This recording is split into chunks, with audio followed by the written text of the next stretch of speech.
Et voilà, nous y sommes. Bonjour à toutes et tous. Bonjour à Bonjour toutes et tous. Nelly. Oui, Je suis ravie d'accueillir aujourd'hui Nelly Kiel, pour ceux qui l'ont déjà rencontrée. Et Nelly, tu es aujourd'hui psychothérapeute holistique et bien d'autres choses. Et je vais te demander de te présenter. Tu es aussi auteur.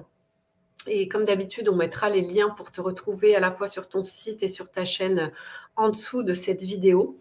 Mais aujourd'hui, je t'ai invité pour que nous puissions parler ensemble de liberté. Le thème de cette vidéo, c'est oser la liberté. Et toi, tu as un parcours tout à fait atypique. Tu es le summum de la résilience, si je puis dire. Et avant de te présenter, est-ce que tu pourrais nous dire comme ça en quelques mots ce qu'est pour toi, ce que tu entends par liberté? Bien sûr, aujourd'hui pour toi, mais est-ce que tu peux nous dire un petit peu pour que les gens qui nous suivent sachent de quoi on va parler aujourd'hui? merci Coralie en tout cas. Merci de m'inviter, merci aux personnes qui sont là pour qu'on puisse co-créer ce moment-là ensemble, que ce soit en direct ou en replay. En tout cas, la liberté, je ne pensais pas que ce serait un mot sur lequel je parlerais là, aujourd'hui, maintenant. C'était un mot qui était complètement étranger de mon monde, parce que lorsque je suis arrivée sur Terre, j'étais dans une famille où on me trouvait quand même un petit peu bizarre, un petit peu extraterrestre, et je me sentais bien seule. Je me souviens, j'étais à Berlin, j'avais 2 ans, et je regardais autour, je regardais, je disais, mais je trouve pas la beauté, je trouve pas l'amour, je me sentais contrainte, contrite, etc. Mais voilà, pendant longtemps, ce sentiment de liberté, c'est pas du tout ce que j'ai ressenti. Bien au contraire, sans en être consciente, je ressentais de l'enfermement, de la restriction, et, euh, et on va en parler évidemment tout au long de cette interview. C'est comment j'en suis arrivée aujourd'hui à pouvoir vivre complètement, en tout cas ma liberté. Oui. C'est-à-dire, pour moi, la liberté, elle est avant tout intérieure, ma liberté intérieure, ma liberté d'être, qui me permet de faire ce que j'ai envie, ce qui met de la joie. Et je suis redevenue, non pas une petite fille joyeuse, mais maintenant une adulte, bien adulte d'ailleurs, bien avancée en âge, puisque j'ai 66 ans maintenant, j'en reviens pas moi-même. À l'intérieur, moi j'ai 30 ans, mais à l'état civil, on dit que c'est 66. Bon, d'accord, j'accueille. J'en suis qu'à la moitié de ma vie encore, peut-être plus encore. Oui, c'est vrai. Mais oui, mais oui, mais On peut oui, dire ça. encore. Et, Donc voilà, liberté avant tout intérieure pour permettre de vivre avec soi, avec les autres, en joie et en liberté. Voilà ce que je et dirais au départ. oui, oui, oui, d'accord. Et est-ce que la liberté, ça vient évoquer les peurs? Est-ce que ça vient systématiquement parler de nos peurs, en fait, de dépasser nos limites, de découvrir nos peurs et de pouvoir les dépasser? Eh ben, c'est justement ça. C'est que souvent, on ne touche pas la liberté parce que l'enseignement qui nous est donné dans cette réalité, c'est avant tout, on met en avant des peurs. Les peurs de l'autre, les peurs d'avancer parce qu'on se dit mais je suis pas à la hauteur, on va m'agresser, on va me juger, je me juge aussi. Tout ça, c'est une montagne de peurs qui fait que on reste chez soi, sur son canapé. Bon, j'aime bien dire, c'est vrai que c'est un peu exagéré, mais avec sa bière, son coca, ses chips et sa télé, quoi. Et c'est tout ce que voilà, j'ai pas envie. Si les chips, j'aime bien les chips. Alors, Voilà. est-ce que tu peux nous dire justement quelles étaient tes peurs, enfin, à quel moment tu en as pris conscience dans ta vie au travers de ton parcours et qu'est-ce qui t'a amené à trouver la liberté que tu vis aujourd'hui? Je crois que j'avais des peurs de pas être comprise. Alors ça fait partie de ma blessure d'incarnation principale, c'est-à-dire la blessure de rejet. Donc dans la blessure de rejet, l'être humain a vraiment cet état-là intérieur d'incompréhension, incompréhension du monde, sentiment de pas être compris, d'être Mhm. accueilli comme je suis. Donc j'avais ça. Là, j'ai vécu aussi ces peurs, ces sentiments d'abandon aussi, puisque mon père était militaire et partait souvent. Donc pour lui, il défendait son pays, il était vraiment dans son truc. Bon, alors que moi, quand j'ai grandi, j'étais pas du tout pour la guerre, j'étais plutôt antimilitariste et j'arrive dans une famille de 3 générations de militaires, donc c'est vrai que ça fait un choc Ouais, quand même. Autant ouais, pour moi que pour eux, en fait, hein. ouais. C'est le choc des cultures, là, on s'est rencontrés, là, boum. Moi, j'arrive avec, je veux créer de l'amour et de la paix sur la terre et à leur manière, sans doute qu'ils le créent aussi, hein, mais quand même en tuant des gens, quoi, pour faire la paix. Ouais. Donc c'est vrai que c'était un petit peu compliqué. Donc voilà, je me suis heurtée à toutes ces blessures d'incarnation et j'ai visité aussi les autres, hein, d'humiliation, de persécution, Ouais. d'injustice, allons-y, et de trahison, bien sûr. Mais les principales pour moi, c'était quand même l'abandon et surtout la blessure de rejet. On dit qu'on porte tout, enfin qu'on a tous connu les 5 à différents degrés avec une intensité qui varie selon les uns et les autres. Mais voilà, toi, tu identifies l'abandon et le rejet en blessure principale, quoi. Oui, oui. C'est Et vrai que ça, pour moi, à part, je dirais, on les a toutes visitées, mais il y en a au moins une, hein, principale qui fait que quand même on y replonge régulièrement et la ouais, vie nous amène régulièrement des situations pour aller tester où on en est là. Ça y est, c'est bon pour toi, on va aller tester une petite situation. On va voir là où tu en es là. Et bing. Et cette blessure de rejet, je la vois quand même régulièrement repointer son bout du nez là, même si ça n'a rien, mais vraiment rien à voir par rapport à ce que je pouvais vivre comme des états de prostration à une époque, quoi. C'est pour moi la blessure de rejet, c'est l'état de choc.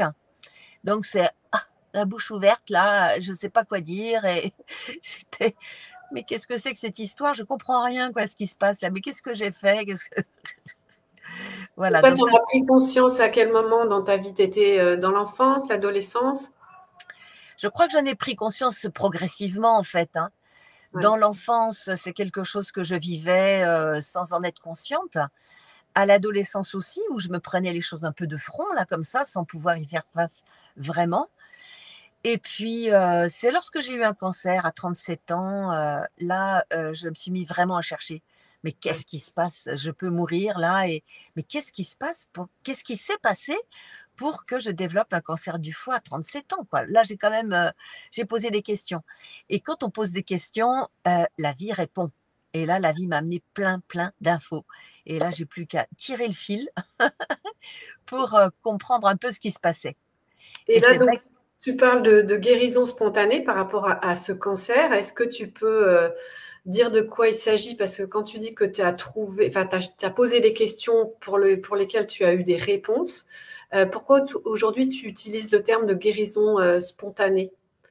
C'est spontané en ce sens que, il n'y a pas eu les traitements qui m'étaient proposés autant à l'hôpital de Bordeaux qu'à l'hôpital parisien, même 2 hôpitaux parisiens, où il était question d'une transplantation hépatique, puisque c'était un Mhm. cancer hépatique du foie donc et je disais: «Mais moi je sens pas ce truc-là, non vraiment» et heureusement, heureusement, je n'ai pas eu à m'opposer aux médecins parce que, bah, ce grand ponte là d'un hôpital parisien m'a dit: «OK, OK, bah, vous êtes plutôt en bonne santé à part ça quoi, vous allez plutôt bien».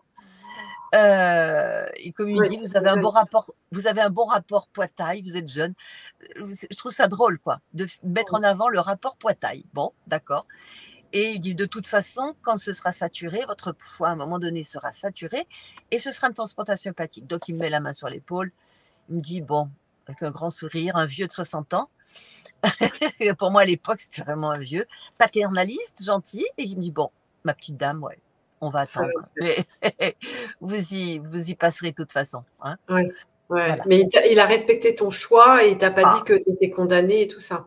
gratitude quoi, vraiment parce que effectivement, si j'avais eu quelqu'un qui s'était opposé en me disant: «Si vous faites pas ça, vous allez mourir dans 3 mois», comme on me l'a dit à Bordeaux, on me l'a dit autrement. Il m'a dit: «Voyez, vous avez la chance d'avoir une transplantation hépatique. La dame d'à côté là, elle a, heu, un cancer au foie différent du vôtre là, bah, elle sa chance de survie, c'est même pas quoi, il y a même pas de survie dans l'immédiat. On peut vous transplanter d'ici 3 mois». Donc Mmh. c'était une Ouais, chance, cool. mais il voyait pas autre chose non plus, hein. Ouais. Voilà. Mais quand tu dis guérison spontanée, c'est parce que si tu n'acceptes pas les protocoles habituels, tu es obligé d'utiliser ce terme spontané, ou c'est parce que tu as été à la source, enfin, à la cause de ce qui a provoqué le cancer? Ah bah, bien sûr, c'est parce que d'une part, il n'y a pas eu de transplantation et Mm. d'autre part, bah, je me suis mise à chercher. Et c'est là où D'accord. j'ai fait une formation en psycho, neuro, immunologie. Donc, j'ai appris que nos pensées influaient sur nos émotions influent sur notre système immunitaire et sur notre corps et nos actions. Donc, quand j'ai trouvé ça, c'était fabuleux. J'ai mis du sens et je me suis rendu compte que bah, j'avais souhaité mourir quelque temps avant. Ouais.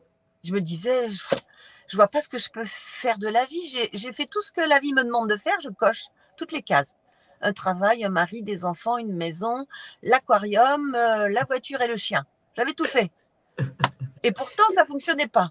Et tu te rappelles avoir voulu mourir, ou tu te rappelles juste l'idée que ça y est, tu avais coché toutes les cases et que c'était Non, un non, petit non, peu… non. Tu as C'est voulu allé plus mourir. loin. Ouais. Ouais. J'ai dit, j'ai fait tout ça. Je vois pas ce que je peux faire d'autre de la vie Mhm. maintenant. Et comme bah, au niveau relationnel, familial, c'était très compliqué, Mhm. je dis, bah, je peux mourir. Je me sentais dans un état d'impuissance. Ouais, d'accord. Et je peux mourir. Je l'ai formulé, Ouais. clairement. Et ça, je trouve ça quand même assez époustouflant de m'être souvenu de ça. Et c'est là où j'ai pris conscience, avec cette maladie, de mes pensées qui passaient. Mhm. De la même manière que quand à un moment donné, le médecin au téléphone me dit non, je ne crois pas que c'est un cancer à Bordeaux. Il me dit je ne crois pas que c'est un cancer. Eh bien, que croyez-vous que j'ai pensé ou que j'ai ressenti plutôt une déception. Ah oui. Une déception. Et Mhm. c'est là où on le sait pas toujours, mais effectivement, les malades, souvent, quand ils sont malades, eh bien, la maladie permet de se poser, permet d'avoir différentes relations avec l'entourage, permet de choisir sa vie. Bon, ce qu'on appelle les bénéfices secondaires. Et là, j'en Ouais. avais un paquet. Hein. J'en avais une dizaine quand je les ai nommés. Ouais. Ce qu'on me Et demandait de faire pendant ma formation, entre autres. Et je me suis dit, ah oui, d'accord, ah ben oui, j'avais quand même des, des raisons à être malade. Parce que là, ouais. j'obtenais ce que je voulais. J'arrêtais de travailler, je pouvais aller dans la nature, je faisais du yoga, de la peinture, etc., etc. C'était Tu veux être énorme. libre. Oui, c'était déjà précurseur de mon besoin de liberté. Ça Mhm. faisait 18 ans que je travaillais dans l'administration et je commençais à plus Saturé. pouvoir, quoi. Ouais. C'était énorme. Donc on voit bien que cette liberté-là, de manière intrinsèque, l'être humain en a besoin. Ouais. Et alors, tu te sens soulagée au moment où on te donne le diagnostic, et après, tu parles de cette formation. Tu as commencé quand? Après une première rémission? Enfin, à quel moment tu as choisi de te former pour comprendre justement, ou pour aller plus loin au niveau de tes émotions, de tes pensées? Tu me vois encore là parce que j'ai mis les Oui, commentaires. ouais, Oui, ouais, je te vois bien. ok, parce que j'ai mis les commentaires, mais je te Et vois à plus. propos des commentaires, j'en profite pour saluer Lisa, Afifa et Marie-Odile qui nous ont rejoints. Et si Hmm. vous voulez nous dire d'où vous nous suivez aujourd'hui, si vous avez des questions, ce que je n'ai pas dit au départ, n'hésitez pas à les poser au travers du chat, et puis on y répondra par la suite. Alors excuse-moi, du coup je te laisse. Pas On de te voit souci. bien, on voit ton doigt parfois Ah qui ouais, apparaît. c'est ça qui est embêtant parce que quand je vais aller voir les commentaires, on voit mon doigt qui est en même temps. Bon, la question, s'il te La plaît. Donc, question, c'était à quel moment tu as parlé d'une formation pour apprendre à savoir comment tu fonctionnais, ce qu'étaient tes émotions, tes pensées, etc.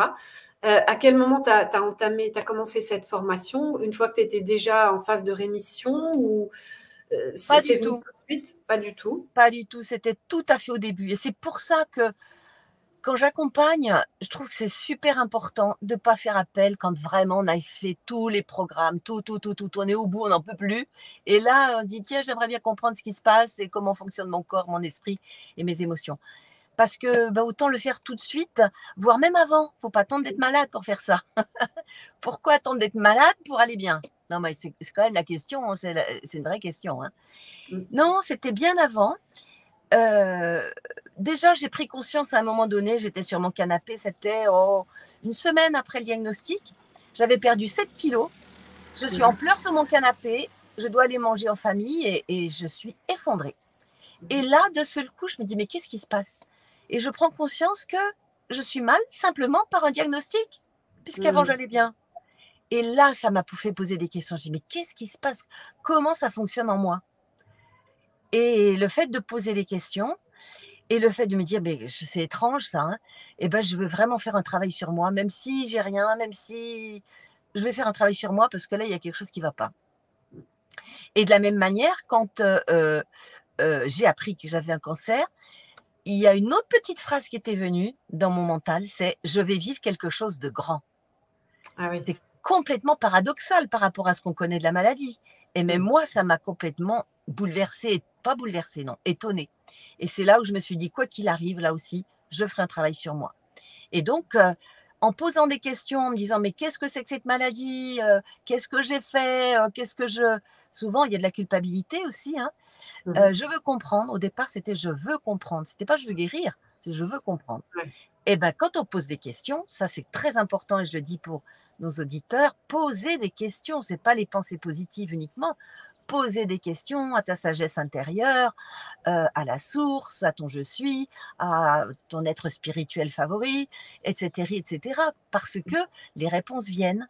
Et quand les réponses viennent, ben, tout s'ouvre. Donc j'ai reçu un livre, Guérir envers et contre tout. J'ai fait cette formation dans les 2 mois. Dans les 2 mois, j'ai commencé. Donc, ça, c'était quand même super important. J'ai été guidée. Mais parce Oui, que c'est intéressant. j'ai poussé.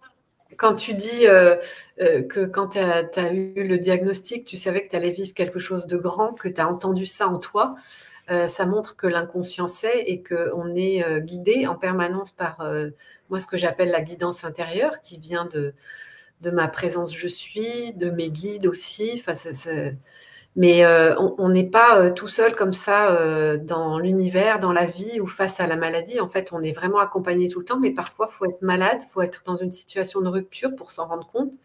Et toi, ce que tu as vécu illustre très bien tout ça. Et au bout de 2 mois, donc, tu as commencé à avoir justement ces réponses et à commencer à croire à une rémission. Est-ce que tu avais déjà envie de guérir ou tu étais dans la surprise et la découverte? J'ai pas eu tout de suite envie de guérir. Il y avait un mélange des deux. Ouais. Il y avait cette comment dire, c'est pas cette peur de mourir, c'était cette conscience que je pouvais mourir. Ouais. Et ça m'a fait un choc quand même parce que j'avais pas imaginé jusque-là que j'étais mortelle. C'est plutôt prise de conscience que j'étais mortelle. Et ça fait un choc à 37 balais quand même. Ouais. Et en même temps, comment dire, donc voilà, je pouvais mourir. Et ce qui m'ennuyait beaucoup, c'était par rapport à mes enfants. Parce qu'ils avaient 4 ans et 6 ans, je me suis dit quand même, ça c'est un sale coup, s'ils se retrouvent sans leur maman, ils ont quand même besoin de leur maman. Mais sinon, ça me faisait pas plus peur que ça, puisque j'avais souhaité la mort avant, donc c'était pas un souci. Mais un jour, je me suis retrouvée avec la personne qui m'accompagnait dans cette formation. Elle m'appelait, on s'appelait toutes les semaines, en plus des stages réguliers d'une semaine sur Paris. Et j'étais en pleurs encore cette fois-là. Et je lui disais, mais j'ai d'un côté, de l'autre, dans une main la mort, l'autre côté, dans l'autre main la vie, et je ne sais pas quoi choisir. Je suis autant attirée par l'une et l'autre. Elle m'a dit, je t'accompagnerai dans ce que tu choisis. Et le fait qu'elle me dise ça, ça m'a fait beaucoup de bien parce que je me suis dit, ah ben là, on m'accompagne là où j'ai envie. Et donc, je me suis positionnée pour la vie et choisir de guérir pour vivre. Et elle me dit, mais pourquoi tu veux rester sur Terre? Je n'étais pas allée aussi loin encore. C'était une étape de plus encore. Et donc, j'ai dû chercher pourquoi. Et en fait, ça a été parce que j'ai envie de guérir pour voir grandir mes enfants et parce qu'ils ont besoin de moi, quoi. Ça, c'est devenu important. Et après, je l'ai fait pour moi-même. Oui. C'était qu'une étape encore pour les enfants. Parce que en fait, ce qui est important déjà, c'est d'avoir envie de vivre pour soi, quoi. On vient déjà pour soi, bien sûr. Mais ce qui est fabuleux, c'est que tu as eu quelqu'un qui t'accompagne et qui te propose de t'accompagner, quel que soit ton choix, que ce soit de vivre ou de mourir. Oui. Ça, c'est le plus beau cadeau qu'on puisse te faire parce que on te remet justement ton propre pouvoir entre tes mains. On te fait comprendre que tu as le choix. Et pour moi, cette notion de liberté, ça veut dire que j'ai le choix, je suis consciente d'avoir ce pouvoir sur moi-même et que ensuite, aujourd'hui, hein, je dis ça comme ça, cette liberté, c'est de pouvoir dire que je suis l'instrument de la vie. Je suis le canal pour exprimer ce que je peux exprimer au service de la vie pour moi et pour les autres, pour l'ensemble.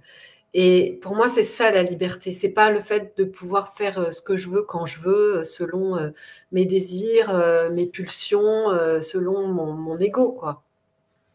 Aujourd'hui, toi, tu dirais que c'est quoi cette liberté par rapport à tout ce que tu as vécu et la rémission d'un cancer?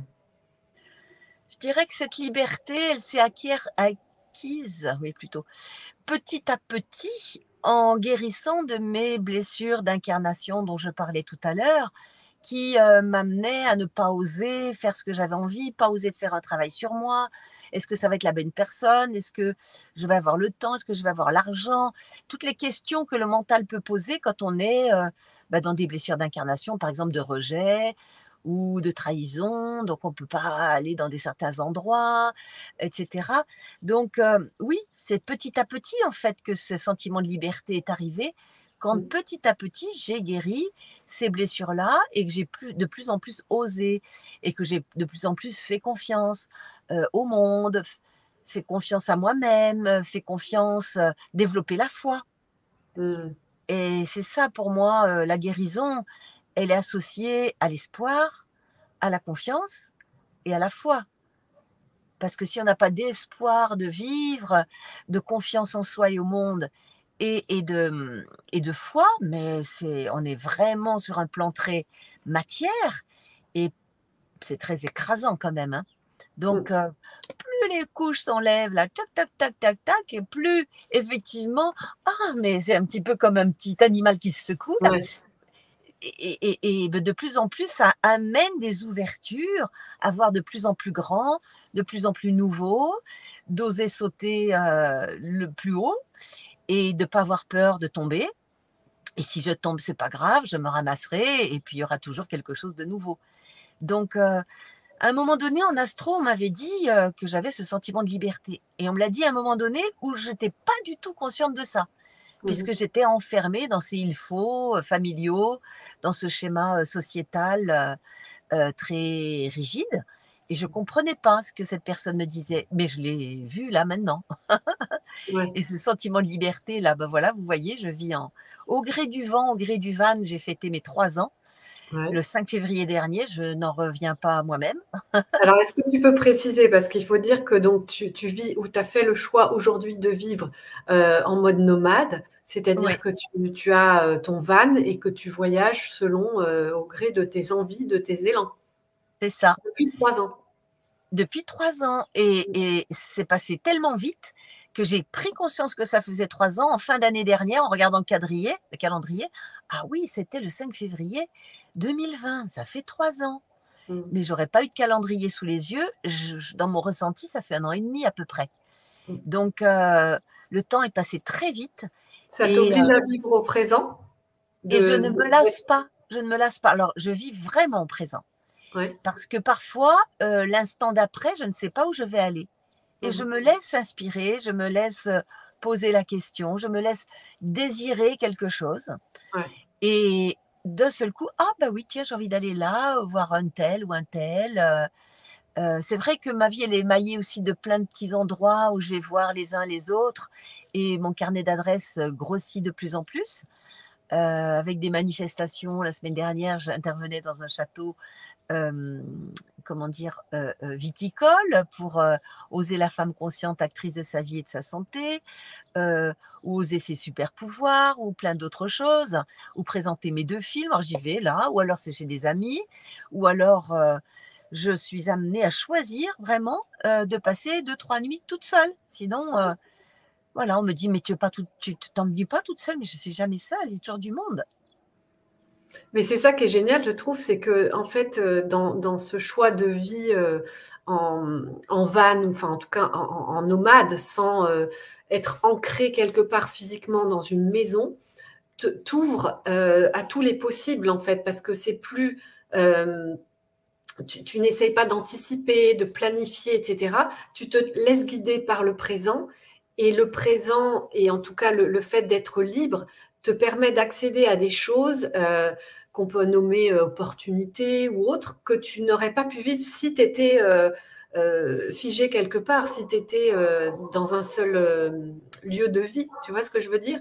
Quand je C'est t'entends, clair. parce qu'avant tu m'as raconté tout ce que tu avais fait dernièrement et ce que tu partais faire, et moi je me suis dit, en fait, c'est le mode de vie qui permet tous les possibles, parce qu'il te suffit tu n'as même pas besoin de faire tes valises, elles sont tout le temps faites, c'est toi qui te déplaces au gré de ce qui s'ouvre à toi. Et ça, il n'y a aucun mental, ou il n'y a rien qui peut envisager ça à l'avance. La vie fait merveilleusement bien les choses quand on est dans cette ouverture-là. Mais pour l'être vraiment, c'est difficile, parce que toi, tu as fait ce choix de vivre comme ça, tu t'es engagé. Et finalement, tu me disais aussi, avant qu'on fasse cette vidéo, que lorsque tu postais sur Facebook, je crois, des photos de toi en voyage, ou au travers de tout ce que tu peux vivre grâce à ce mode de vie, les gens étaient complètement enthousiastes et presque enviaient cette liberté. Mais la difficulté, finalement, c'est de s'engager à être libre, ou de C'est un faire, choix. C'est mettre un les choix. choses en place pour pouvoir jouir de cette liberté-là. C'est Et tu ça. me C'est disais que vraiment. les gens freinaient à partir du moment où il fallait quitter la sécurité, en fait. Oui, voilà, je me rappelle ce dont on avait parlé. En fait, l'être humain a besoin de deux choses paradoxales pour vivre bien. C'est la sécurité et la liberté. Donc il y a un tiraillement, c'est un paradoxe, hein, et c'est un tiraillement très profond. Et donc c'est vrai que j'ai fait toute une première partie de ma vie en choisissant la sécurité. L'administration, le mariage, en ayant peur d'être seule. Si je ne me mariais pas, j'allais rester seule toute ma vie, etc., etc., quoi, hein. Et c'est donc dans un deuxième temps que j'ai choisi la liberté. Et c'est vrai que souvent, les personnes, enfin, choisir la liberté, c'est juste à choisir la liberté d'être. Qu'est-ce que j'ai envie dans cet instant-là, quoi. Mhm. Comme tu dis, c'est dans l'instant présent que ça se décide. Et souvent, les gens me disent: «Ah, tu as de la chance. Ah, moi, j'aimerais bien».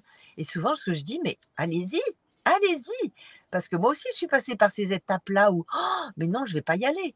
Intérieurement, j'avais reçu cette injonction, si on peut dire: «Allez, tu vas sur les routes et tu vas voir ce qui va se passer». Ah non, non, non, non, j'avais dit moi: «Non, non, je veux pas faire ça, je vais pas jouer à la bohémienne». Et puis, en plus, j'avais ces peurs de perdre ce que je connais, de perdre mes amis, de pas avoir suffisamment d'argent, de me perdre tout simplement là où j'étais. J'avais pas cette peur d'être agressée comme ont beaucoup de personnes.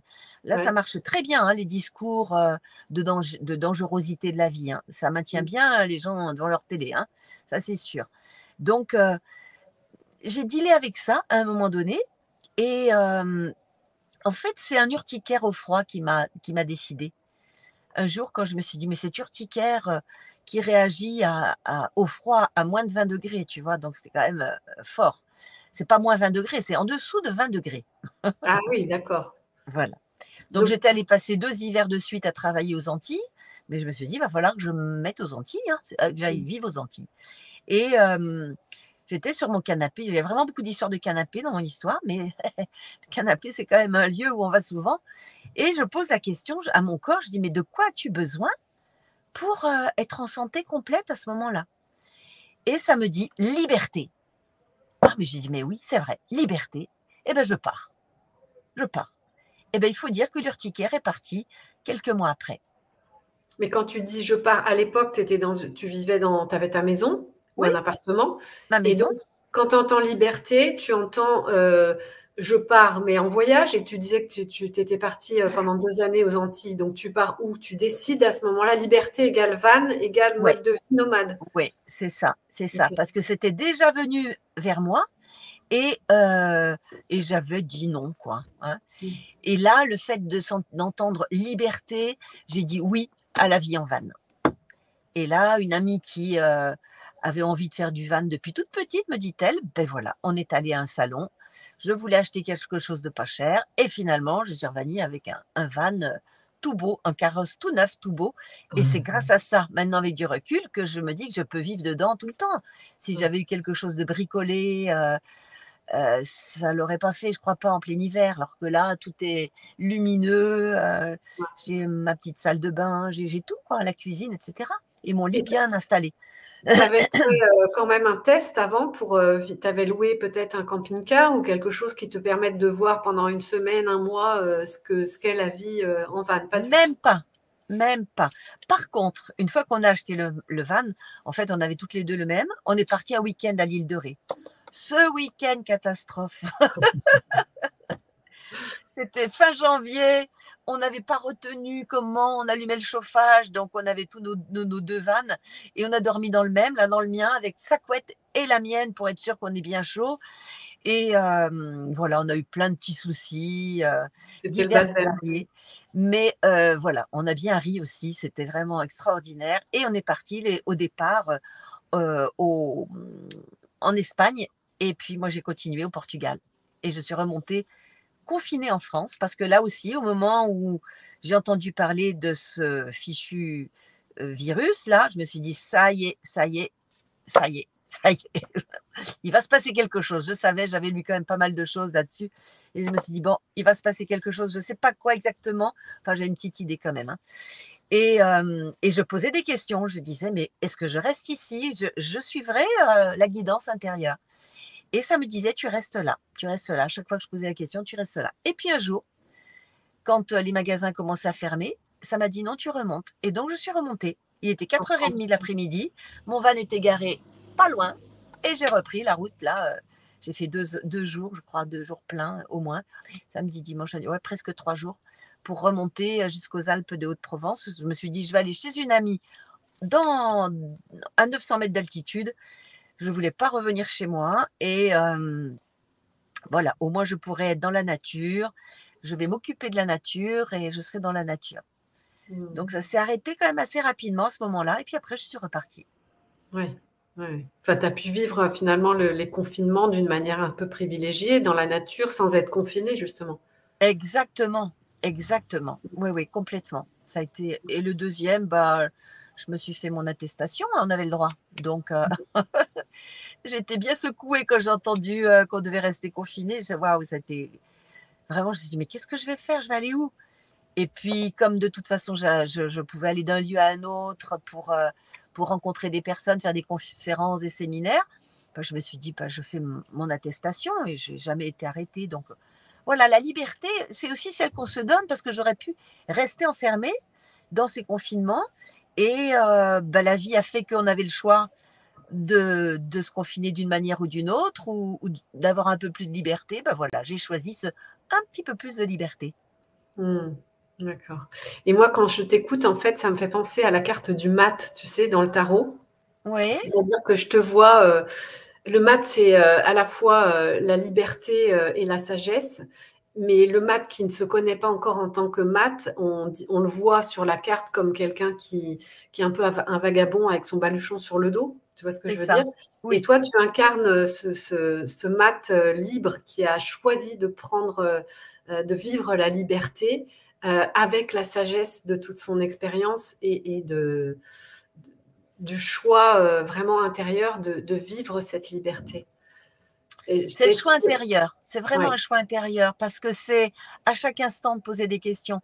Si Marie-Odile est là encore, quand on s'est rencontrés, c'était drôle cette petite histoire-là. On s'est rencontrés dans la Drôme ou à côté de la Drôme. Non, c'était Ouais, dans la Drôme, enfin bref. Et bah, tu y étais aussi ouais, d'ailleurs. c'est là dans Un quart d'heure avant de partir, on me dit, tiens, Marie-Odile Sanso va venir tout à l'heure. Ah bon? Elle doit m'interviewer dans un mois. Oh, je resterai bien la voir. Mais je suis restée 3 jours à son stage. Et c'était super, quoi. ouais. Mais un quart d'heure avant, on me pose la question, tu vas où maintenant? Ben, je ne sais pas. Peut-être à l'étang, là à côté, ou au lac à côté. Et puis, pof, il se passe autre chose. Ben, c'est autre chose qui se passe. Ouais. Mais tu vois, de l'extérieur, pour quelqu'un qui a jamais fait ce choix, quand tu lui dis je ne sais pas où je vais, on te prend pour la SDF qui part avec son baluchon ou son van. Mais toi, c'est pas du tout ça que tu incarnes parce que c'est un choix et que tu t'éclates et que tu fais une expérience qui te montre la vraie liberté, enfin, qui te permet d'en faire pleinement l'expérience, de la choisir et de la rechoisir. Et c'est un peu comme si tu étais né deux fois, tu as eu ta première naissance. Après la deuxième, au moment où tu choisis de vivre, une fois que tu sais que tu es malade, tu choisis de vivre. Et c'est ça qui te permet peut-être de vivre ça aujourd'hui. Je ne sais pas comment tu le vois, toi. Parce que je me dis aussi, c'est pas un passage obligé pour tout le monde de vivre cette expérience du mat, tu vois, de la sagesse libre. Mais toi, c'est vraiment comme si on le voit arriver dans ton thème, dans ton parcours de vie, c'est presque une évidence. Tu vois ce que je veux dire? Oui, Selon ton c'est presque parcours. une évidence. Je peux me permettre, Coralie, c'est devenu une évidence. Ouais. Parce que la petite Nelly, très réservée, très timide, comme me disait un grand astrologue, la première fois qu'il m'a reçue, il m'a dit: Nelly, votre thème, il est invivable. Vous devriez être morte. Ah, d'accord. Je comprends pourquoi c'était un peu compliqué tout ça. Parce que, étant très timide, très réservée, je ne m'autorisais pas des libertés. Et je rentrais dans les injonctions familiales, sociétales, mais à fond, tout en étant un peu coincée, même beaucoup, mais j'y rentrais quand même. Donc, c'est après avoir dépassé ça que je suis devenue celle que je suis. Mais je suis passée par toutes ces limitations. Et il me disait: vous êtes très timide et réservée, vous devez devenir une enseignante spirituelle. Donc, entre les deux, j'étais bien coincée hein, quand même. Hein. Mm. Et, et voilà, donc c'est ce qui me permet aussi aujourd'hui de pouvoir vivre en van. Et le van me permet aussi d'être ce que je suis. Enfin, ça s'auto-alimente dans les deux sens, en fait. Mais ce que j'ai compris en étant en van, c'est que j'ai appris à faire confiance, à poser des questions intérieurement, à lâcher. Bien sûr que j'ai des choses un peu fixes. Demain, je prends l'avion, je vais aller méditer dans le désert, par exemple. Mhm. Mais ben, il y a 4 jours, je ne savais pas. J'ai pris la décision il y a 3 jours. Mm. Et je savais que ce voyage, il pouvait exister, mais je ne pouvais pas m'y engager avant. Je me suis Mm. décidée, voilà, il y a 3 jours et je pars, il y a 4 jours et je pars demain. Mm. Donc, Ouais, quand je dis que ça me c'est tous permet les possibles. d'expérimenter, euh, me faire confiance dans l'instant et écouter le vent. Comme je dis, c'est au gré du vent, au gré Mm. du van. Oui. Donc, c'est écouter, écouter, écouter, Mm. intérieur, extérieurement. Ça fait développer, c'est vrai, cette écoute intérieure, cette sagesse intérieure, écouter la sagesse intérieure. Et c'est d'ailleurs ce que je faisais quand je méditais pour l'accompagnement pour le cancer et aller vers la guérison. 3 fois par jour, je rentrais à l'intérieur et j'allais connecter ma sagesse intérieure après avoir envoyé de la lumière à partir de mon plexus solaire, un soleil qui faisait fondre les nodules hépatiques malins qui étaient des glaçons, on va dire, symboliquement. Et Mhm. après, je demandais à ma sagesse intérieure que faire pour guérir. Ah, il m'a raconté des trucs, hein. Et Ouais. à l'époque, tu étais en mesure de comprendre, tu t'es pas dit, mais je suis complètement dingue. Comment tu as réussi à te faire confiance finalement? Parce que tu avais cet Euh, accompagnement qui te disait, oui, ça vient bien de ta guidance intérieure, ou parce qu'à 37 ans, à l'époque surtout, il n'y avait pas beaucoup ah de non, gens qui accompagnaient de cette façon-là. c'était Comment tu as impossible. appris à te faire confiance? Bah, c'est-à-dire que je me sentais tellement bien une fois que j'avais fini de méditer comme ça, intérieurement, poser les questions, visualiser ma guérison. Je sortais d'un monde extraordinaire. Mm. Mais c'est vrai que je me disais, j'en parlerai à personne, hein, je vais passer pour une folle, quoi. C'était il y a 25 ans quand même. Hein. Donc, un petit peu étrange cette histoire-là. Hein. Mm. Mais moi-même, j'étais étonnée. Quand à un moment donné, j'ai demandé que faire pour guérir et que j'avais un gros panneau comme ça, et j'avais, comme c'était en gros comme ça, devant moi, c'était Dieu. Oh non, mais moi, je veux pas Dieu. Ah non, non, non, non, non. J'avais laissé Dieu de côté avec l'adolescence, avec ma rébellion adolescente, et Dieu était passé à la trappe, pareil, quoi. Donc, Mm. hop, je mettais un coup de main. Allez, 1 fois, 2 fois, 3 fois. Puis un jour, je me suis dit, bon, d'accord, ben, ça vient. Ok, j'accueille. Et là, ça a fait vraiment des transformations incroyables. Je me suis réouvert à, à la, à l'aspect conscient de l'être. J'ose plus dire spirituel parce que c'est tellement New Ageisé que j'ose plus dire spirituel. Ni Dieu, moi Mais j'ose plus dire Dieu non plus. c'est Quand ça. tu dis Dieu, d'ailleurs, toi, t'entends quoi? Ta Bah, présence, je suis, le Dieu que tu es? mais exactement, c'est exactement ça. C'est pas ce papy sur son nuage qui va aller dire bon, bah, toi tu vas faire ça, toi tu vas. Non, pour moi aujourd'hui c'est vraiment ma partie divine, c'est mon je suis, c'est mon être profond, mon être quantique. Comme j'aime bien dire, mon double quantique, ma Nelly quantique qui se trouve à la source originelle. Toc, toc, toc, là, tu peux me donner un petit coup de main, là, parce que toi qui as accès à tout, là, est-ce que tu peux me donner une info, là, pour ça? Parce que moi, là, je ne sais pas, là. Oui, j'aime bien quand tu dis ça parce que souvent on s'imagine que ce soit au travers de la réalisation ou d'une forme de sagesse ou d'accomplissement de je sais pas quoi, d'avancée spirituelle, on pense tout savoir tout le temps. Ouais. On s'imagine que les gens ont une vue d'ensemble permanente sur tout, mais c'est pas du tout ça parce que on est à chaque instant complètement nouveau et dans une innocence et on n'a pas toutes les réponses. Comme tu dis, tu peux les poser, tu peux poser les questions pour avoir les réponses, mais c'est pas parce que tu es un GPS que tu as tous les plans de la Terre qui s'ouvrent sous tes yeux. C'est en fonction de où tu es, ce que tu veux et ce que tu vis qu'il y a certaines routes qui sont possibles et où il t'appartient de choisir. Enfin, moi, je vois ça comme ça. Je sais pas si. Oui, oui, oui. Ce que je dirais là où j'en suis aujourd'hui, hein, et ça peut Ouais, changer demain, hein, parce que ça bouge beaucoup quand c'est même, ça. hein, Ça aussi, c'est c'est qu'à la important. fois, il peut y avoir un chemin qui est proposé et en même temps, on a des choix à faire. Il y a un petit mélange des deux, là. Hein. Quand l'astrologue ou alors une autre astrologue me dit, écoutez, vous avez été adopté? Vos parents n'apparaissent pas dans le thème. Je dis non, j'avais mes parents, mais j'ai bien pris conscience qu'effectivement, ils étaient très absents, chacun à leur manière. Et donc, mon être a choisi d'intervenir dans cette famille, où j'apprends que, bah oui, en numérologie, par exemple, c'est zéro. J'ai zéro au niveau familial. Donc, je suis l'extraterrestre qui ne peut pas être comprise. Donc, je me dis, bah, c'est pas la peine que j'y mette tant d'énergie. Et en même temps, bah, j'en mets quand même et en me disant, bon, advienne que pourra, mais ça met du sens quand même.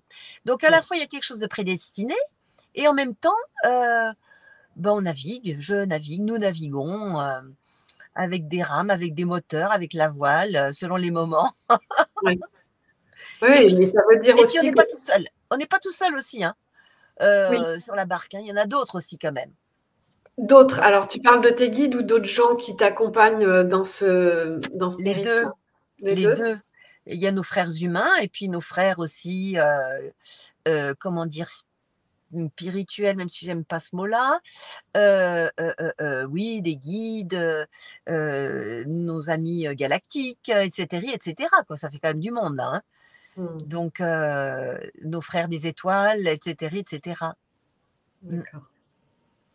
Et donc, en plus de cette vie de liberté, tu peux arriver à organiser des stages et animer des stages, ce que tu fais Oui. régulièrement, parce que j'imagine que certaines personnes se disent que c'est pas possible, par exemple, d'avoir une activité en étant nomade. Tu mets en place quand même des dates un petit peu à l'avance et tu t'organises en fonction de ça, mais tu n'es pas empêché d'avoir une activité et de partager ce que tu as à partager parce que tu as choisi ce mode de vie. Et non, au contraire. Au contraire, par exemple, quand j'ai quitté Paris pour les fêtes de fin d'année, là, où je suis repartie sur la Bretagne, j'ai mis comment dire, une capture d'écran de mon GPS entre la Bretagne et les Landes et j'ai dit, bah, qui veut bien me recevoir? Hein. Je peux proposer ceci, cela, et j'ai eu, voilà, pour les conférences, pour mes films, pour des ateliers, pour des séminaires, et ben j'ai eu plusieurs personnes et c'était sympa. Et Mmh. après, je me suis dit: «Bon, c'est bien là maintenant, je me repose un peu là, c'est bien, je pars au Maroc méditer». Ouais, C'est ça, c'est génial. tout en étant dans ce lieu, on va dire, c'est pas mouvant, hein, ce lieu en mouvement, on va dire. Ouais. De ci, de là, je peux créer et je peux recevoir aussi. J'ai fait d'autres formations, reçues aussi et voilà, ça se crée, il y a tellement de choses. Ouais. J'ai revu à Bordeaux il y a 2 jours, des amis que j'avais pas vus depuis 5 ans, je rencontre d'autres personnes et je crée effectivement aussi mon travail et c'est vrai quand je suis partie, au départ, je m'étais dit: «Ça va être pour 6 mois et Mmh. j'arrête mon travail». Là, j'étais arrivée à un moment donné où j'avais plus envie. J'étais, au début d'un burn-out peut-être. Ça faisait 18 ans que je bossais beaucoup à mon cabinet Oser être soi, qui existe toujours mais dans mon van. Ouais. Et en fait, c'est une personne qui m'a appelée, qui m'a dit: «Nelly, j'aimerais bien que tu m'accompagnes sur mon féminin sacré». Ah, ben, je dis: «Ben oui, mais je peux le faire en van. Allez, je crée un programme, Oser la femme consciente et sacrée» et c'était génial, quoi. Donc du coup, j'ai un programme avec des vidéos, en plus avec des entretiens individuels, donc je me régale, j'en fais moins qu'avant. J'ai envie d'en faire moins et ça s'organise bien. Le secrétariat cosmique fonctionne très bien, donc je trouve ça génial Mmh mh. et c'est vrai que je me rends compte que par rapport à la liberté, beaucoup de personnes pensent que c'est quelque chose qui n'est pas possible et que dans cette réalité, on quand même, il se passe beaucoup de choses pour que justement on croit que ce n'est pas possible. Or, c'est possible. Mmh. C'est possible quand on va aller, décréer nos limitations de toutes sortes et c'est vrai que pour moi, le travail sur soi, il y a pas à dire, hein. Moi, je trouve que grâce à ça, en tout cas pour moi-même et pour ceux que j'accompagne, mais pour moi-même déjà, je me suis rendu compte que c'était, passer du simple, de l'ombre à la lumière quoi, tout simplement. Donc Quelles sont les peurs que dont les gens te parlent, quand tu leur parles de ton mode de vie? Qu'est-ce qui revient le plus souvent? la peur d'être agressée, Mmh mh. ouais, je crois que c'est celle-ci et d'être seule. Tu pas peur toute seule et sous-jacent, il y a la peur de l'agression Mmh. et comme je réponds d'emblée: «Mais non, je suis jamais seule» et ils voient ma bobine réjouie, donc ils vont pas plus loin. Mais au départ, ils me parlaient quand même de la peur de l'agression. Là, maintenant après ça leur coupe la chic, là, ils peuvent plus aller avec, l'agression et je me rappelle pour le cancer, c'était pareil. Je m'étais dit: «J'ai pas envie de voir» parce que j'avais vu une fois ou 2 des personnes décrépies en face de moi. «Tu as un cancer, oh ma pauvre», j'étais déjà enterrée, hein Ouais. et du coup, je disais pas mon cancer, je dis: «J'ai des nodules hépatiques malins, mais je vais bien, je fais ça, ça, ça et ça pour aller bien et j'ai confiance». Du coup, Ouais. ça les arrêtait tout de suite et là, c'est pareil et je vois bien qu'ils se posent des questions, que, ça leur paraît étrange et en même temps, il y a très souvent, cette petite phrase qui revient quand même aussi, c'est: «Ah j'aimerais bien, Ouais. ah j'aimerais bien, Oui, oui, tu fais des envieux. Il y a j'aimerais bien». Bon, et ben si tu aimes bien, qu'est-ce qui t'empêche de voilà. Alors paraître justement, quand tu dis ça et comment, tu accompagnes même dans ton travail aujourd'hui, à dépasser, à identifier ses peurs et à les dépasser? oui, bah, les gens parlent facilement quand même de leurs peurs, hein et ils se Mmh mh. rendent pas compte souvent que ce sont des pensées, croyances qui les envahissent, qu'ils ont achetées, comme je dis, j'aime bien dire acheter. On achète, allez, hop, comme on est au supermarché, on va acheter des pensées, croyances sur la sexualité, sur l'argent, sur le corps, sur les relations. Et ce sont des pensées, croyances qui sont complètement limitantes, alors qu'on peut en choisir de dynamisantes. Donc, quand les personnes commencent à prendre conscience qu'ils peuvent influer sur les pensées, les transformer et ça va transformer les émotions et de ce fait, les actions vont plus être les mêmes. Waouh, mais je vois des transformations incroyables, quoi. Mmh. Je pense à une personne, qui, arrivait vraiment pas à créer de bonnes relations dans le milieu professionnel, mais elle était sans arrêt en train de juger intérieurement ces personnes, d'attendre des autres ce qu'ils pouvaient pas lui donner parce qu'elle était en jugement, elle était en tension comme ça et petit à petit, elle s'est détendue et ses relations maintenant sont complètement autres et elle a un grand sourire alors qu'en Zoom, je la voyais comme ça, d'autres lui adressaient la parole, hop, elle donnait une petite réponse très rapide et hop, elle regardait ailleurs et donc de tout ça, on a pu travailler et là maintenant, elle est vraiment dans l'accueil, dans l'ouverture et dans la confiance. Mmh. Ben oui, c'est un job et ce que j'aime bien dans l'accompagnement, contrairement à des psys, on va dire, qui ne travaillent que sur le plan émotionnel et mental. Moi, j'aime bien travailler sur tous les plans. C'est pour ça que je dis holistique et Mmh mh. facilitatrice de conscience, parce que j'aime bien qu'on puisse travailler sur les différents plans physique, émotionnel, mental et spirituelle. Mhm. Sinon, j'essaie de trouver la maison de l'être dans mon bouquin. Et sinon, on n'habite pas toute la maison de notre être. C'est qu'une partie. Et Mhm. notre être a besoin de vivre tous les étages de cette maison, physique, émotionnelle, mentale et spirituelle. Et à mon cabinet, à une époque où je n'étais pas sûre que les personnes soient en conscience qu'il existe autre chose que notre corps physique, et bien, je tâtais un peu le terrain. Mais quand c'était pas possible pour eux d'aborder une autre dimension, je voyais bien que le travail se faisait beaucoup plus lentement.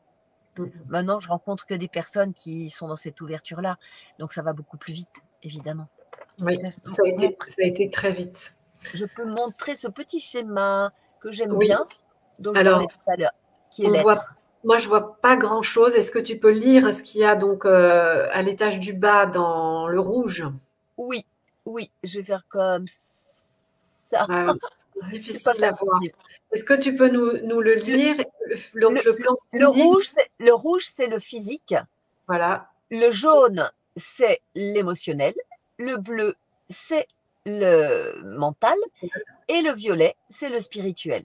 Je d'accord. l'appelle aussi la fusée de l'être, parce que c'est important que tous ces étages, que ce soit une maison ou une fusée, soient habités, bien entretenus, pour que les différents étages au-dessus, s'ils ne sont pas bien habités, ou qu'on y met beaucoup de choses encombrantes, ou qu'au contraire que ça n'existe pas, eh bien, ça vient s'écraser sur l'aspect physique rouge, et c'est là où nous développons des maladies.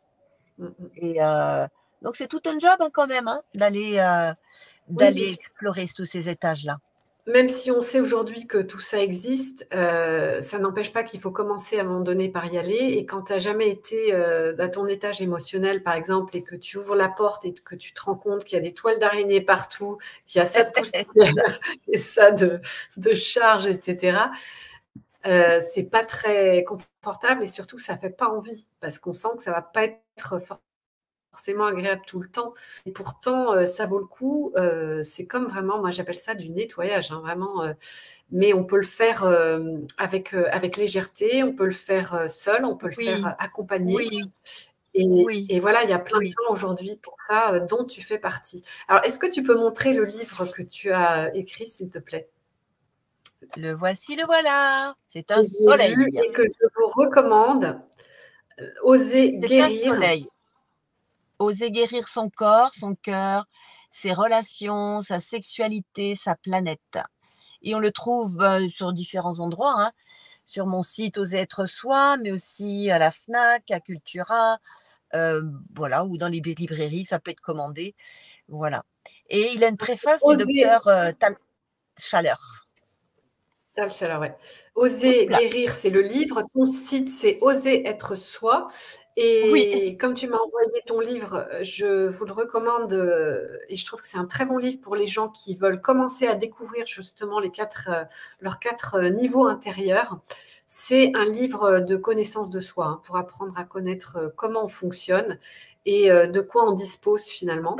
Pas seulement si on est au seuil de sa vie, ou je veux dire dans une situation de rupture, face à la maladie, au burn-out ou à la perte, je ne sais pas, d'un travail ou de... Peu importe, hein, ça se prend à n'importe quel moment de sa vie. Il n'y a pas besoin d'attendre d'être malade.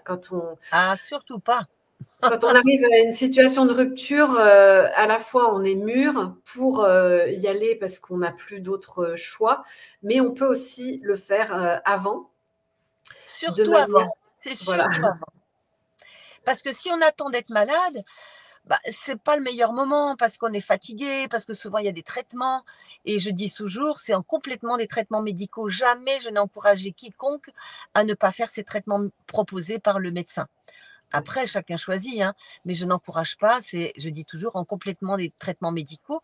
Mais pour moi, ce livre, c'est pour ça que je dis oser guérir son corps, son cœur, ses relations, sa sexualité et sa planète, parce que c'est pas guérir que son corps, c'est vraiment quand on a guéri tous ces autres espaces de notre être, eh ben, le corps va bien. Et Mm. souvent, les personnes disent ah ben, quand je serai guérie, je ferai ça. Non, non, non, non, non. C'est De quoi l'inverse. tu as envie de faire maintenant? Et après, oui, tu vas guérir. Mais d'abord, il faut mettre de la vie dans sa vie. Et autant mettre de la vie dans la vie avant d'être malade. Parce que si nous ne mettons pas vraiment de la vie, du sens dans notre vie, et si nous n'allons pas vers des choses qui mettent de la joie, du plaisir, bah, c'est là où on va être malade. Donc, il ne faut pas attendre d'être malade. Il faut d'abord mettre de la vie. Et après, on va ne plus être malade, on sera en bonne santé. Ou on va Mm. comprendre pourquoi et ça durera beaucoup moins longtemps qu'auparavant, évidemment. Et donc voilà, on peut trouver ce livre si vous tapez sur Internet. Vous allez dans n'importe quel moteur de recherche, vous allez trouver le livre et aussi ton site Oser être soi. Et j'ai envie de te Et on le demander, trouve aussi, hein. On le trouve aussi sur Oser être soi, la boutique.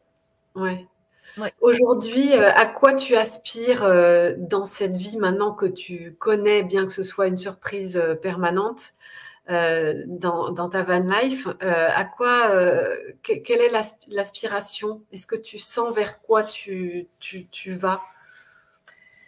Alors, j'ai toujours cette aspiration à accompagner les êtres, ça me passionne. Je sens bien que c'est une confirmation, que je suis venue sur terre pour justement accompagner les êtres à retrouver leur liberté, leur autonomie, leur joie et leur confiance en eux et dans le monde. Donc ça m'anime vraiment beaucoup. Et Mmh. puis, ben, je vais me laisser guider, je ne sais pas encore. Mmh Je mh. vais aussi trouver une maison quelque part, mais pour l'instant, ça ne vient pas. Et quand je demande à mon être intérieur, qu'est-ce que j'ai à faire là? Ça me dit rien. Mmh. Ça fait Ouais. des années que ça me dit rien. Donc il me dit que si je veux bien m'amuser à faire des choses, bah, je peux, hein, mais en fait, il y a rien à faire. Rien que le fait d'être sur terre là, et je pense qu'on est nombreux comme ça, être des piliers de conscience, des piliers de lumière, être conscience de ça, toi qui nous écoutes, eh bien, bah, il y a pas forcément à faire grand chose. On a juste à laisser diffuser. Et j'ai conscience que quand je m'arrête dans un endroit ou un autre, moi je sais pas forcément pourquoi je viens là, mais je sens que c'est pas par hasard. Parce Ouais, tu sais que faire quelque chose, ouais. Tu sais pas exact. quoi. Je sais pas quoi, mais ça le fait. Mmh mh. Mais il y a aussi, ce que j'entends quand tu dis, «Il y a rien à faire», c'est que, lorsqu'il y a un changement, vraiment ou quelque chose à mettre en place, tu es guidé pour ça, donc c'est beaucoup plus facile et il y a moins d'efforts que quand tu essayes de planifier pour contrôler les choses et avoir, une forme de sécurité qui est toujours, illusoire, mais lorsque c'est le mental ou l'ego qui fait les choses, là, c'est laborieux, là, c'est des efforts, alors que quand tu es juste, à disposition, en fait, et que tu dois faire quelque chose, c'est beaucoup plus simple, c'est beaucoup plus fluide. Est-ce que Oui. tu as un exemple, de ça qui pourrait illustrer ça, toi, dans ta vie? Alors, qu'est-ce que je pourrais dire? Bah, oui, tiens, récemment. Récemment, ça fait 2 mois, plus de 2 mois avant Noël que j'ai l'information, de cette retraite spirituelle dans le désert et je l'avais, de loin. Et il y a une semaine, je me dis: «Mais j'y vais pas». Du coup, j'appelle la personne qui organise, mais je sentais que c'était lourd à organiser. Il fallait que je prenne un billet d'avion. Je ne savais pas où j'allais déposer mon van, je peux pas le laisser sur une place publique non plus. Après il y a l'aspect financier, il y a ça passait pas quoi et j'appelle la personne et au moment où on se parle ensemble, elle me dit: «C'est drôle, on a fait une méditation et il y avait vraiment, Christ était là et la question qui était posée c'est, mais écoute, Christ, que les personnes qui doivent venir là, viennent». Elle dit: «C'est au moment où on a fait cette méditation que, bah, tu nous as envoyé un mail pour nous dire, bah, je suis intéressée, est-ce qu'on peut s'appeler?» Et Mmh. là, quand, j'ai pris la décision, c'était encore lourd pour moi. Je me disais encore, «Bon, il faut que j'organise tout ça». Je voyais pas trop partir par Perpignan, mais où j'allais laisser mon van alors que je suis à Bordeaux en ce moment. Bref, c'était compliqué et au moment où elle me parle de ça, c'est comme si j'étais en connexion aussi et tout est venu très clair. Je me suis dit: «Mais oui, j'ai une amie là qui veut accueillir mon van, puis je vais partir de l'aéroport de Bordeaux». C'était simple, mais je le voyais pas. C'était Mmh. impressionnant. Et c'est comme si, voilà, d'un seul coup, ça s'est simplifié, fluidifié, mais complètement. Et D'un là, seul tu coup de seul. as trouvé le lieu pour laisser ton van, le billet d'avion qui va bien, Oui, Et tu sais que tu vas vivre quelque chose là-bas où on je t'attend, sais. enfin, dans lequel tu as ta place et tu participes vraiment, quoi, Ah oui, pleinement. ah oui, ah oui. Je Mm. sais qu'il va se passer quelque chose là. Ça fait longtemps que j'avais envie d'un projet comme ça, mais je l'avais laissé de côté. Je me suis dit: «Bon, ben, maintenant, c'est pas quelque chose que je ferais» et voilà, c'est venu me chercher. Mm. C'est venu me chercher, c'est ça qui est drôle. Alors que j'avais pas spécialement envie de ça. Je me disais: «Tiens, je vais aller vers la Bretagne». J'étais invitée en Bretagne, voilà, sur une île, retourner en Charente-Maritime. On m'a donné les coordonnées d'une autre personne qui œuvre avec des femmes, chefs d'entreprise, de grandes entreprises. J'ai dit: «Ah oui, moi je veux bosser avec ces femmes-là, ces personnes de pouvoir en fait». C'est super qu'on puisse, être en lien avec ces personnes qui dirigent, le monde, on va dire économique et social. Ouais. Et qu'elle puisse, avoir, une autre approche du monde, le travail sur soi et voilà. Et ben non, je vais aller au Maroc. Ça se fera après. Mm. C'est pour ça, je ne sais pas exactement ce que ça vers quoi pour répondre à ta question, Oui, je ne sais pas vraiment. Je ne ouais. sais pas vraiment. Mais toi, tu es vraiment entre les 2, mais je te sens plus, femme spirituelle que femme de pouvoir, leader. Tu as un rôle, de leader, sur le plan, spirituel et connaissance de soi, certainement. Oui, Mais c'est tu vois, pour j'aime ça que beaucoup, j'ai cette je dis: «C'est pour ça que j'ai envie», ça fait longtemps que ça me dit: «Adresse-toi à des personnes qui justement sont des leaders sur cette réalité-là», parce que ces femmes-là, on les a, comment dire? Enseignées, mais sans cette partie, spirituelle et de conscience et si je peux aborder ces femmes-là, mais c'est waouh, c'est magnifique, quoi. Parce mmh, qu'elles, dans leurs grandes entreprises, et beh, comme l'a fait cette nouvelle amie là, elle a dû, elle, quitter l'entreprise parce que quand elle a fait une NDE et qu'elle a commencé à voir, parce qu'on lui montrait, ses guides lui montraient, l'envers des bilans, enfin les bilans traficotés, mais là, elle a vécu vraiment l'enfer dans l'entreprise, elle a dû partir et je me dis: «Bah, si des personnes de conscience, heu, peuvent aller dans ces grandes entreprises, c'est magnifique parce que il va y avoir une autre manière de gérer le monde économique. Moi, je mmh, vais pas y aller pour, être dans le pouvoir là-dedans, non. Mais, voilà, pouvoir enseigner, ces personnes à pouvoir vivre leur lieu de pouvoir différemment. Pas être ouais. dans l'amour du pouvoir, mais le pouvoir de l'amour. Mmh mh, mmh. Ouais, mais en plus, tu connais les 2. Tu as vécu, dans, le monde, matériel et l'entreprise et cetera et puis, tu as aussi, cette, part spirituelle de toi qui prend, beaucoup de place aujourd'hui et C'est ça, que tu partages. Mmh. oui. Et cet aspect, on l'a pas dit aussi, c'est le détachement. Mmh. Que ça m'amène là, c'est vraiment vivre le détachement aussi. Alors que j'ai été, quelqu'un qui aimait beaucoup les petits objets, la matière, et cetera, les petites étagères, les petits j'ai fait beaucoup ça. Et là, c'est vrai que c'est épuré et je me rends compte que ma maison, je l'ai laissée avec tous ces objets. Je la loue aussi avec, je la loue, comment dire? Meublée, avec mes Ouais. affaires personnelles, même si j'ai mis quelques affaires personnelles dans ma chambre et je loue les 2 autres chambres. Mais ça m'a fait prendre conscience que rien ne me manque de ma maison. Ouais. C'est quand Tu même vis très bien impressionnant. avec l'essentiel. Oui. Rien ne me manque.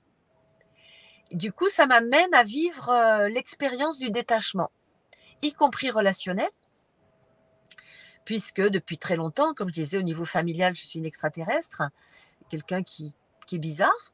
Donc Comment ça ça se m'apprend passe? aussi à détacher, le détachement au niveau, affectif, tout en restant dans l'amour. Tout en Avec tes restant enfants, tes dans parents sont encore là? ils sont partis, mes parents, il y a 1 an Ils et sont demi, partis? je suis allée dormir avec ils sont partis, ils sont de l'autre côté du voile et juste comme je dis, je suis allée dormir avec eux il y a 15 jours là, au cimetière. J'ai mis mon van de l'autre côté du mur, il y avait leur tombe et je dis: «Tiens, on va dormir ensemble» et voilà, en me disant: «Voilà comment ça va se passer». C'était très drôle et enfin très drôle si on peut dire, hein et j'ai demandé pardon aussi parce qu'ils ont reçu une petite fille qui était quand même, pas forcément ce qu'ils imaginaient et je pense que ça a été dur pour eux aussi. Donc Mmh. je leur ai pardonné, mais je leur ai demandé pardon Ouais, mais parce que ça. tu leur as apporté beaucoup. Si c'était un peu rigide comme atmosphère, tu leur as apporté cette ouverture. Tu étais là pour ça aussi. Voilà, j'étais là pour ça. J'ai brisé des certitudes, j'ai brisé des murs, certains murs. En plus, j'habitais petite, comme je disais, à Berlin, au moment du mur de Berlin, quand Mm. même, Ouais, hein, c'est et où il y avait les intéressant. différents secteurs, secteur russe, secteur américain, secteur anglais, secteur français et allemand. Donc tout était séparé. Et moi, Ouais, j'arrive là pour créer du lien et de l'amour. ouais. C'était quand même, avec du recul, Ouais, c'est quand même étrange. Ah oui, oui, non, c'est là où on voit que il n'y a pas de hasard, tout est parfaitement organisé, ordonné, tout à sa place, Oui, tout a sa raison d'être. oui. Et que c'est chouette de pouvoir voir sa vie avec cette perspective-là, parce que, encore une fois, on n'est pas, largué dans la vie sans filet, ni, tout a une raison d'être et tout est là pour apprendre quelque chose et modifier aussi les choses par notre simple présence, par nos choix, par la façon dont on incarne qui on est vraiment, quoi. Mm, mm. La façon dont on évolue, dont on grandit en conscience. Et il nous revient de le faire ou pas. Mm. Ou On pas, peut on a le mourir, choix. on peut mourir à 90 ans, on a exploré que les étages des blessures émotionnelles et des jeux de pouvoir, de victimes, de bourreaux, de sauveurs et d'indifférents. Ou alors, on peut aller sur ce troisième étage là de Mm. l'humain en évolution. On va peut-être pas voir grand-chose, mais ça donne une Bon, petite idée quand même. c'est trop petit. Je ne sais pas si je pourrais le mettre peut-être dans un Ouais, post sur YouTube pour le voir plus en détail. Mais moi, je vous invite vraiment à découvrir ton livre parce qu'il y a plein de choses intéressantes qui permettent de clarifier aussi, hein. Beaucoup de clarifier avec ces schémas, justement, et de mieux saisir qui on est et d'apprendre à se découvrir tant dans l'aspect de notre personnalité que dans l'être. et Dans... Oui. en même temps, j'allais dire, c'est super de lire un livre comme ça, évidemment, comme tu le dis, je le confirme. Il y a des exercices après chacun des chapitres euh, sur les 12 clés pour l'auto-guérison et qui ne concernent pas que la maladie, mais c'est la guérison de toutes nos blessures émotionnelles et tous nos cailloux dans les chaussures de la vie. Mais c'est pas suffisant un livre ou plusieurs livres. À un moment donné, c'est vraiment important d'aller faire un travail sur soi accompagné. Il y en a autour de vous, il y a plein de personnes, il y a Coralie aussi, j'en fais partie aussi. Mais c'est pas suffisant de faire seul parce qu'on n'a pas ce miroir. Il n'y a pas cette personne qui est neutre et qui va neutre et bienveillante, pour pas dire dans l'amour, et qui va accueillir justement le fait que bah, tu vas peut-être dysfonctionner, on pourrait dire, hein, tout simplement, mais c'est pas grave, mais c'est simplement que c'est tellement dur dans cette réalité que oui, on dysfonctionne à un moment donné. Oui, on va pas bien dans ses émotions. Oui, on va faire des choix, mais complètement aberrants. On peut se droguer, on peut faire de la boulimie, on peut faire de l'anorexie. Tiens, j'ai fait ça aussi à une époque, adolescente. Ah, oui, j'ai exploré des trucs, hein. Et alors, je me suis pas droguée, par contre. Ça, je crois que ça, j'ai eu de la chance. Parce qu'il y a des expériences où on a beaucoup plus de mal de revenir que d'autres. Ouais. Donc, voilà. Et parce que oui, on peut quand même revenir de beaucoup d'expériences, y compris de la drogue. J'ai accompagné des personnes qui, pas pour sortir de la drogue, parce que j'ai rencontré très très peu de personnes qui se droguaient. Je trouve que c'est compliqué parce que quand on me dit bah, montrez-moi ce qui va pouvoir m'apporter autant de bienfaits que ma drogue, et ben si on n'aborde pas l'aspect spirituel parce que la personne n'est pas prête à ça, ben on peut s'accrocher hein, quand même, hein. C'est Ouais. costaud. Il y a tel bénéfice, il y a de tels bénéfices. Ouais, bien sûr. Ouais. Mais c'est Donc, vrai pour toutes les dépendances, même si après, il y a plusieurs niveaux hein, d'intensité aussi. Mais exactement. ça, c'est vraiment un cas où je dirais que l'accompagnement est indispensable parce que c'est voilà, c'est presque essentiel d'avoir ce miroir neutre, comme tu dis, et ce pilier à côté de soi pour pouvoir aller au-delà de ça.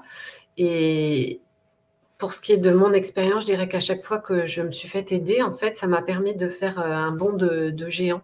Ça m'a permis Oui, de passer à chaque fois sur un autre palier, que ce soit dans le cadre d'un stage, d'une formation ou d'un accompagnement individuel, qui n'a pas forcément besoin d'être très long. Et aussi le fait que ça, par l'expérience aussi, je peux dire que j'ai toujours été vers les personnes qui me correspondaient. Même si je me rappelle dans mon entourage, justement, ils s'inquiétaient beaucoup, ils se demandaient ce que je faisais, pourquoi je parlais plus comme avant, je ne faisais plus les mêmes choses, j'aspirais plus. Et en fait, j'ai vraiment eu, à chaque fois que je me suis calée sur cette guidance intérieure et que j'ai suivi cet élan, ces appels, j'ai toujours été avec les bonnes personnes, entre guillemets, qui n'auraient peut-être pas été les bonnes pour toi. Tu vois ce que je veux dire? C'est que chacun, on est attiré, on ressent un appel intérieur. Et c'est ça qui est juste. Et quoi qu'il en soit, on reste toujours libre. On choisit, en fait, à chaque instant de reprendre un rendez-vous pour la fois d'après, de s'inscrire à un stage. Enfin, voilà, on n'est jamais prisonnier. Donc, on doit être libre, on doit rester libre. Puisque le thème, c'est la liberté, oui, dans un travail sur soi, on doit rester libre. La personne ne doit pas te dire d'une fois sur l'autre, eh ben, tu reviens, il faut tant de séances. Non, on doit rester libre. Et c'est vrai que ces derniers temps, j'ai entendu une personne, notamment un homme, qui est allé en thérapie et ça s'est très mal passé, ça a agrandi sa blessure d'agression. Mais si c'est ça, vite, fuyez, il y a de bonnes personnes. Il ne faut pas dire que non, les thérapeutes ne sont pas de bonnes personnes pour accompagner, mais il faut aller vraiment trouver les bonnes personnes qui se sont bien formées et des personnes qui, effectivement, ont pignon sur rue et qui vous donnent, effectivement, aussi, qui ont été données, on va dire, par des amis, par des personnes qui ont déjà une expérience suffisante. Sinon, vous fuyez. Si vous allez chez une personne et que ça n'évolue pas et que vous êtes plus mal en sortant qu'en entrant, c'est que ce n'est pas la bonne personne. Ça ne veut pas dire qu'il ne faut rien faire, ça veut dire qu'il faut changer de personne. Et aussi, ça peut être de faire une mauvaise expérience ou d'être avec quelqu'un qui ne nous convient pas, où on ne se sent pas libre. Ça peut être aussi une expérience qui nous permet de nous positionner et de choisir, vraiment de prendre en main sa liberté. C'est pas une fatalité ou quelque chose, comment dire, de négatif, quoi. Il y a toujours quelque chose à en apprendre. En tout cas, moi, ça ne s'est pas passé comme ça. Et je ne considère pas avoir de chance. Je considère que je me suis fait confiance à l'intérieur à chaque fois. C'est ça, c'est ça. Et tu avais sans doute un engagement profond à ce moment-là. Donc, forcément, les bonnes personnes arrivent. C'est ce que j'ai rencontré aussi. Moi, j'ai rencontré que des bonnes personnes pour moi à l'époque quand j'ai fait mon travail. Et je dirais même, en accompagnant depuis 25 ans maintenant les personnes, je consulte aussi toujours quand j'ai des petits passages particuliers. Mais bien sûr, on ne détient jamais la science infuse pour toute la vie. Non, non, pas du tout, pas du tout. Non, et puis on sait que la vie de chacun est faite de cycles. Et que c'est pas parce que tu as passé un palier que tout est rose ou que, comme je disais tout à l'heure, tu as cette vue d'ensemble qui te permet d'être dans une maîtrise totale ou dans une pleine conscience. C'est pas vrai. Enfin, en tout cas, moi, je ne connais pas.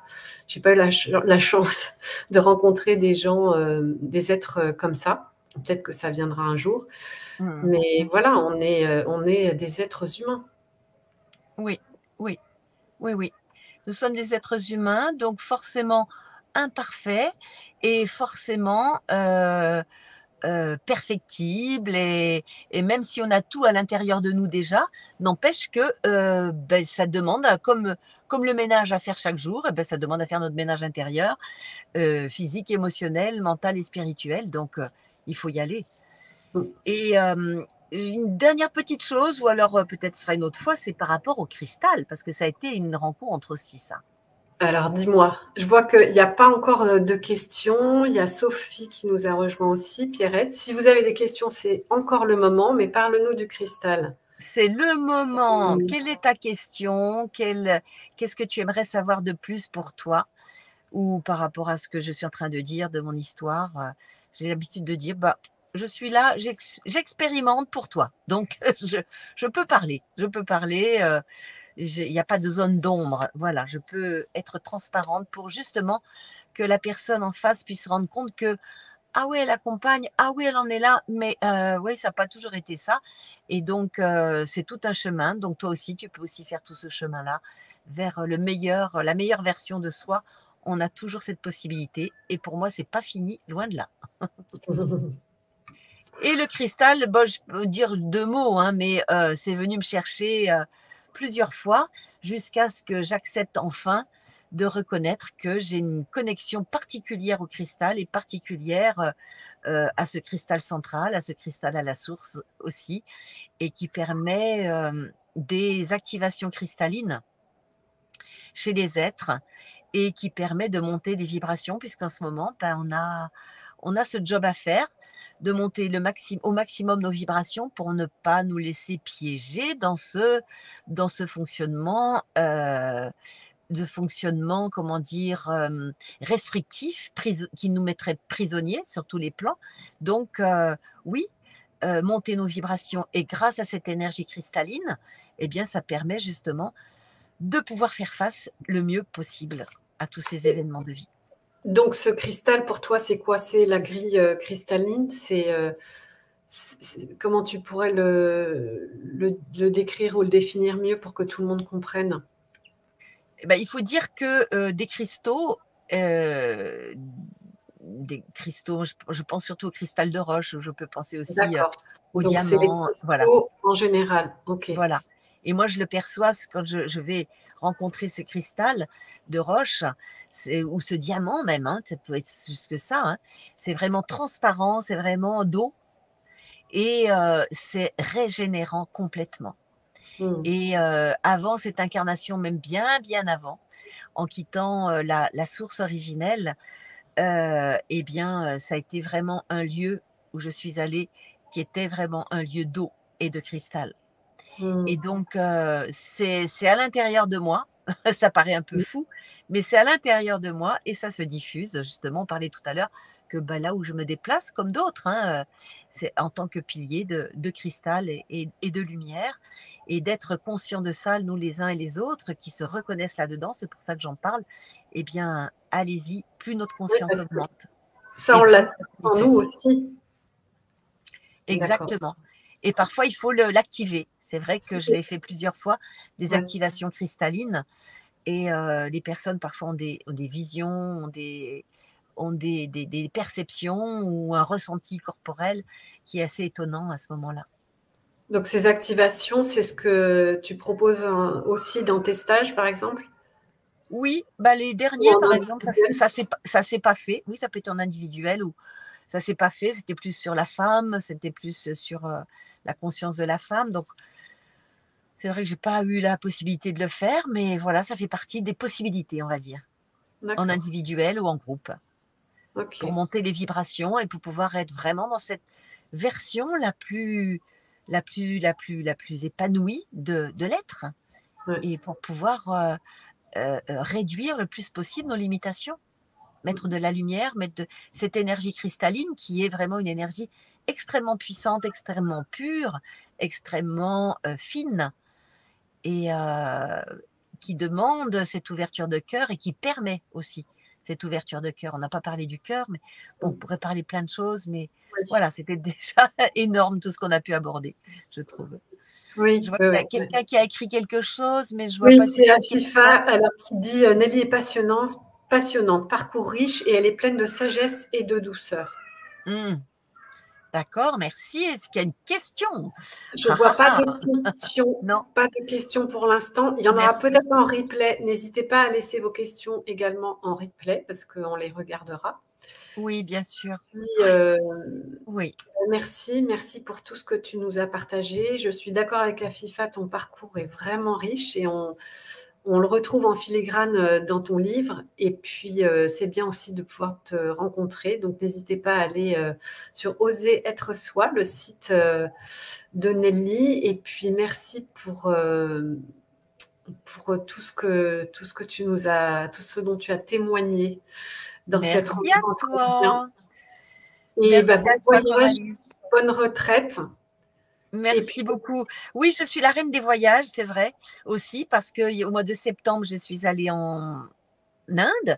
Et là, justement, si vous allez sur mon site, il y a sur le blog, sur la page d'accueil aussi, et sur la boutique, ça s'appelle carnet de voyage en Inde où je raconte ce voyage épique, on va dire, humainement, intérieurement et au niveau du pays. Et je donne aussi des exercices de développement personnel, de prise de conscience pour toi qui lis et que j'appelle aventurier de la conscience parce qu'effectivement, je trouve que pour arriver sur cette terre, il faut vraiment être des aventuriers de la conscience, hein, où les choses ne sont pas forcément faciles dès le départ, mais dans cet engagement de conscience, ben oui, c'est une aventure. C'est une aventure. On est tous des explorateurs et des aventuriers. Ah, complètement. Et ça rejoint la liberté, donc on a bouclé la boucle. Ouais, tout à liberté fait. intérieure qui ouvre à d'autres possibles. Voilà. Et là, ben voilà, à partir de demain, ça sera encore une autre expérience qui va s'ouvrir. Ok. Donc, on pourra peut-être la retrouver aussi sur ton site et peut-être qu'on se retrouvera aussi dans une autre vidéo. Et Donc, peut-être. merci à tous ceux qui étaient Vous en avez présents. envie, en tout cas, signalez-le. Et puis, on concoctera Oui, quelque chose. voilà. On Si vous regardera voulez une ça. suite, dites-le et on vous concocte autre chose prochainement. Voilà. Merci à Fifa pour ta participation aussi, qui est toujours là. C'est notre pilier de lumière à FIFA. Et puis les autres que je ne connaissais pas forcément, Pierrette, Sophie. J'ai vu Lisa aussi que je connais, Marie-Odile. Voilà, n'hésitez pas à laisser donc vos commentaires et vos questions sous la vidéo. Allez voir aussi l'espace de description. Vous trouverez les coordonnées de Nelly si vous souhaitez la contacter. Et puis, ben, je vous souhaite une excellente fin de journée à tous. À bientôt, Nelly. Merci à toi. Tous. Merci Marie-Odile aussi qui est là. Merci à tous. Merci Coralie. Ciao, ciao. Bye bye. À bientôt.